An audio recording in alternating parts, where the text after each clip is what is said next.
দর্শক, আজ আমরা আপনাদের সামনে তুলে ধরব সাংবাদিকতার মতো একটি মহান পেশাকে কলুষিত করার এক ন্যাক্কারজনক ঘটনা, যেখানে এক ভূমি সহকারী কমিশনারের সাহসিকতায় চাঁদাবাজির অভিযোগে হাতে নাতে ধরা পড়েছে 4 ভুয়া সাংবাদিক।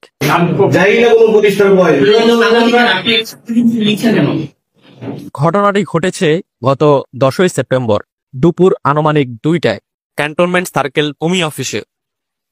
এই অফিসের দায়িত্বে থাকা সহকারী কমিশনার জনাব ফারহান লাবিব জিসানের কার্যালয়ে এই 4 ব্যক্তি নিজেদের সাংবাদিক পরিচয় দিয়ে চাঁদাবাজির চেষ্টা করছিলেন।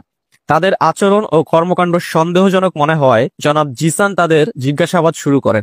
জিজ্ঞাসাবাদের এক পর্যায়ে তাদের সাংবাদিকতার কর্মকাণ্ড সম্পর্কে ব্যাখ্যা চাইতে গেলে তারা উল্টোপাল্টা উত্তর দিতে থাকেন।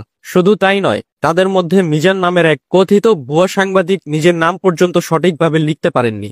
এই বিষয়টি তাদের পরিচয় নিয়ে আরো বড় প্রশ্ন তৈরি করে।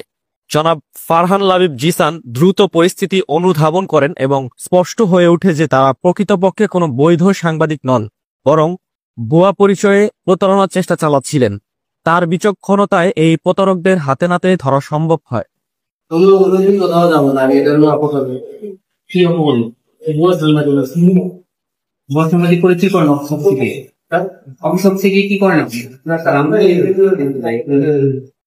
চাঁদাবাজির সুনির্দিষ্ট অভিযোগের ভিত্তিতে এবং নিজেদের পরিচয় দিতে ব্যর্থ হওয়ায় ওই 4 জনকে তাৎক্ষণিকভাবে আটক করা হয়।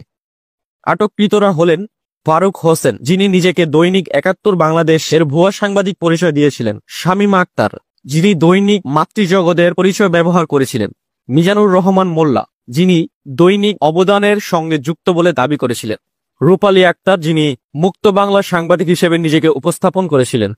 আপনারা দেখলেন কিভাবে কিছু অসাধু ব্যক্তি একটি সম্মানজনক পেশাকে ব্যবহার করে নিজেদের স্বার্থ সিদ্ধির চেষ্টা চালাচ্ছে। এমন ঘটনা শুধু বৈধ সাংবাদিকতার সুনাম নষ্ট করে না, বরং সাধারণ মানুষের মধ্যে সংবাদ মাধ্যম সম্পর্কে ভুল ধারণা তৈরি করে।